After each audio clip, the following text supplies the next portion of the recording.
আমাদেরকে সবচেয়ে ভালোবাসেন আমাদের রব আল্লাহ। সত্যিকারের ভালোবাসার ডেফিনেশনটা হচ্ছে যে আপনি নিঃস্বার্থভাবে কাউকে ভালোবাসেন।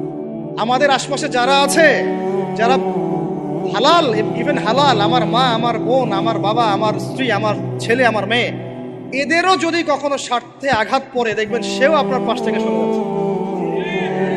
এমন হয়নি কখনো?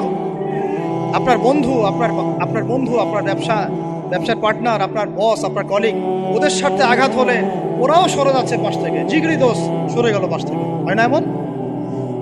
ভালোবাসা দুই প্রকার। বলেন কয় প্রকার? আমার সাথে বলেন, এখানে শেষ করে দিব 10টা মিনিট। ভালোবাসা কয় প্রকার? একটা হচ্ছে নিঃস্বার্থ ভালোবাসা। কি স্বার্থ? কোনো স্বার্থ নাই, নিঃস্বার্থভাবে ভালোবাসা। একটা হচ্ছে কোনো না কোনো স্বার্থ জড়িত আছে এমন ভালোবাসা। আপনার স্ত্রীর চাহিদাও যদি আপনি পূরণ করতে ব্যর্থ হন, দেখবেন স্ত্রীর সাথে আপনার গন্ডগোল লেগে যাচ্ছে, যদিও সে হালাল বৈধ। তাই না? এমন হয় না অনেক সময়?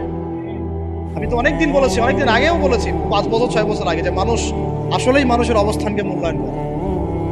ভিতর থেকে মানুষকে শুধু মূল্যায়ন করে আল্লাহ রাব্বুল আলামিন। না হলে কি হতো? এই যে এত অন্যায় আমরা করেছি, আল্লাহ পাক কি আমাদেরকে ছেড়ে দিয়েছেন, ফেলে দিয়েছেন, গজবে ধ্বংস করে দিয়েছেন? এই যে আল্লাহ পাক যে আমাদেরকে মহব্বত করেন, ভালোবাসেন, তার প্রমাণে আল্লাহ পাক চান যে আমরা যেন ফিরে আসি। আল্লাহ পাক বলছেন, সারা দুনিয়ার সমান গুনাহও যদি সে করে ফেলে, আসমানের সমানও গুনাহ করে ফেলে, খালি তওবা করে ফিরে আল্লাহকে বলবে, আস্তাগফিরুল্লাহাল্লাযী লা ইলাহা ইল্লা হুয়াল হাইয়ুল কাইয়্যুম ওয়া আতুবু ইলাইহি। আল্লাহ পাক বলছেন, খালেস তওবা করলে গুনাহ তো মাফ করে দিবই, আগের গুনাহগুলোকে নেকি দিয়ে পরিবর্তন করে দিব।